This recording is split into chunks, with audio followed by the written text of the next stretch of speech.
என்ன தம்பி என்ன முயற்சி முயற்சி சொல்லுங்க, ஒரு முயற்சி சொல்லுங்க தம்பி. நீங்க என்ன முயற்சி? மாநாடு போட்டு அஞ்சல் அம்மாவும் பெரியாரு காமராசரு இவங்க படத்தெல்லாம் வச்சுட்டா முயற்சியா தம்பி? நீங்க யாரு, உங்க பாட்டில் எவ்வளவு மருந்து இருக்குன்னு மக்கள் பார்க்கணும்.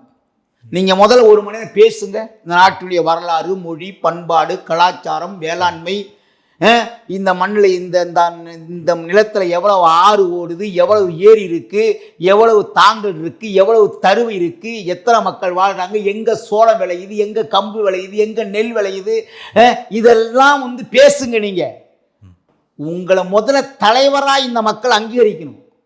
அதற்கான தகுதியை பெற்றுட்டீங்களா? எடுத்தனே முதலமைச்சர் எப்ப எந்த இதுல சொல்றீங்க நீங்க? சரி, ஓகே. இப்போ வியூக வகுப்பாளர் பிரசாந்த் கிஷோரை வச்சிருக்காங்க, ஒரு அவங்களுக்கு தேர்தலுக்காக வேலை செய்ய வச்சிருக்காங்க. இதுல என்ன தவறு இருக்குன்னு நீங்க நினைக்கிறீங்க? நான் சொல்லிட்டேன், 50 ஆண்டு காலம் திமுக. அவங்களே உதவி வேணும்னு போயிருக்காங்கல்ல சார். அதுதான் சொல்றேன். அவங்க இப்படி போனா தம்பி, பிரசாந்த் கிஷோர் சொல்ற ஐடியாவை கொண்டு எந்த கட்சி வெற்றி பெறாது. அதாவது ஒரு ஐடியா கொடுக்குறான், அவ்வளவுதான். அவனை சேப்பா இருக்கிறவன் போய் சொல்ல மாட்டான், நம்புறான். தெரியுதுங்களா? வச்சிருக்காருல்ல, யார வெற்றி பெற வச்சனாலதானே சார் இப்ப போறாங்க கூட. இப்ப எங்க இருக்காரு பிரசாந்த் கிஷோர்? இப்ப எங்க இருக்காரு? ஒரு கட்சி ஒண்ணு ஆரம்பிச்சிருக்காரு, பீகார் சட்டமன்றத்துக்கு ஆரம்பிச்சிட்டாரா? கட்சி ஆரம்பிச்சிருக்காரு. அதாவது அவரு சரியா முறையா கொடுத்திருந்தா மறுபடியும் திமுக பயன்படுத்தாதா?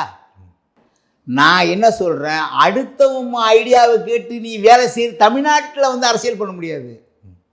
ஏதோ திமுக பணம் கோடி கோடியா இருக்கு, விஜய் இருக்கு கொடுக்கறாரு. அதுதான் சொல்றேன், எங்க அண்ணன் கொழுப்புங்கிறாரு.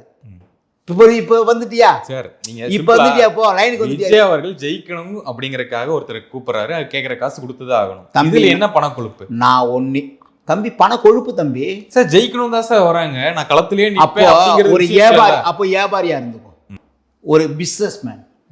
இவ்வளவு மூலத்தனம் போட்டா இவ்வளவு லாபம் கிடைக்கும், அப்படியே நீ ஐடியா பண்ற.